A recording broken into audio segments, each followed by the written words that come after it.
Esame pas Kotryną Starkienę namuose, svečiuose, jos naujoje virtuvėje ir džiaugiamės ne tik nauju interjeru, bet ir naujomis užuolaidomis.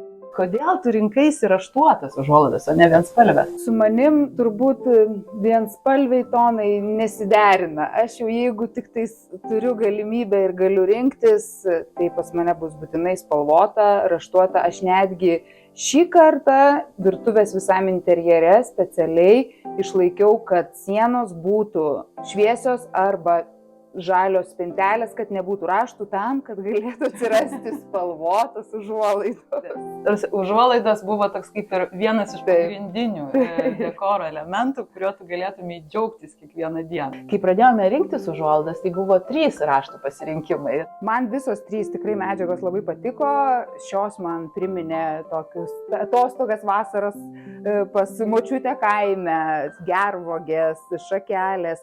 Šios tikrai ypatingos, įspūdingos užuolaidos ir medžiaga irgi tos ryškios spalvos, bet štai šis variantas, kurį ir pasirinkau, man buvo turbūt artimiausias prie širdies, nes čia yra ir vaisiai, ir žalia spalva, kuri tinka prie mano virtuvės, ir rožiniai žiedai, mano mėgstamiausia spalva ir tikrai labai skanios ir gaivios. Ir išpildė tai, ko aš norėjau, kad ryte atėjus, kai saulė kyla į virtuvę, būtų toks džiugesys, laimė, spalvos gražios, skanios. Tai jos idealiai tinka.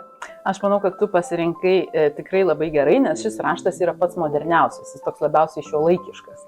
Ir jis yra sukurtas dizainerės Diane Hill, tai yra garsi britų dizainerė, kuri dirba su audinių raštais ir spalvomis. Tai vėlgi, tai mes nesirinkome tokio istorinio Williamo Morris rašto, kuris gyvuoja daugiau negu 160 metų, bet pasirinkom šiuolaikinį, labai gaivų ir idealiai tinkantį tavo virtuvei raštą.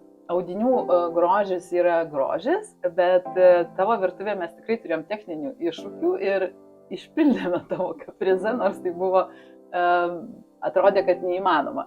Kadangi čia buvo visą laiką žaliuzės, tai viskas lyg ir buvo paprasta, iki žemės negalima nuleisti jų, čia atsiranda kriauklė, bet aš žaliuzių labai nenorėjau, man atsibodo, aš norėjau tikrai to grožio. Ir norėjosi, kad būtų ir dieninės užuolaidos, ir naktinės užuolaidos, ir kad langai atsidarytų, ir nėra kur tvirtinti karnizo. Taip. Ir karnizo tvirtinimas buvo neįmanomas, tai ką mes padarėme, tai labai gerai, kad tu pasikvietei mus per statybas. Ir mes dar spėjome įleisti užuolaidų tvirtinimo tą karnizą, bėgelį į lubas. Taip mes sutaupėm vietos ir dabar gali atsidaryti ir langai, ir tu gali turėti ir dieninę, ir naktinę dabar užuolaidą. Dieninė raškesnė, kur tau suteikia privatumą ir bet praleidžia šviesą.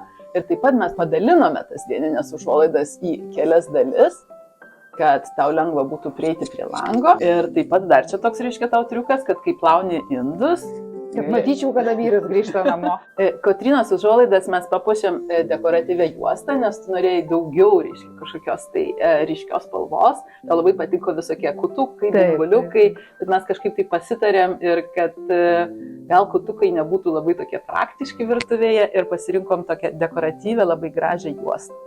Visos užuolaidos yra pasiūtos su pamušalu ir pamušalas yra reikalingas tam, kad tau geriau matytųsi raštas. Kai šviečia saulė, tai tada tiesiog raštas netaip gerai matosi.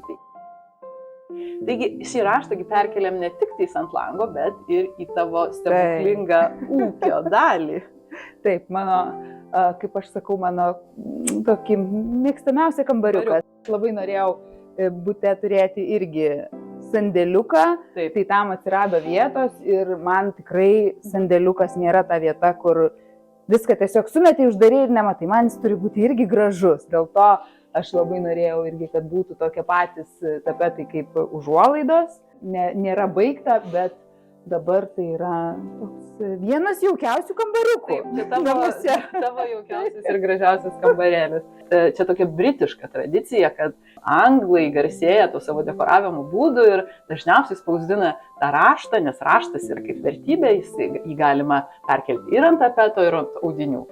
Šią gražią sandėliuko užuolaidą mes iš pradžių planavome tvirtinti į lubas, tvirtinti begelį į lubas, kad būtų kuo toks minimalesnis sprendimas, bet atėjęs statybų eigoje, staiga radome įjungtą, reiškia, pritvirtintą signalizaciją. Martynas šitaip pasirūpino ir tada mes turėjom pakeisti sprendimą. Taigi turime tą signalizacijos elementą ir taip dažnai atsitinka kambariuose, kad signalizacija būna, bet nepagalvojam apie tai, kad užuolaida gali užstoti ir tada turime kažkaip įspręsti. Tai dabar nuleidome karnizą ir Martynas tave visada saugo dabar. Taip, arba mano sandėliuką, arba kas tenais jame bus. Bendradarbiavimą su Kotryna mes pradėjome jos virtuvėje, bet keliausime ir į kitus kambarius, tad laukite naujienų. O visus, kurie nori pasitarti dėl gražesnio gyvenimo, kviečiu užsukti į Salonus Retroformą, kur lauksiu jūsų visų su savo komanda.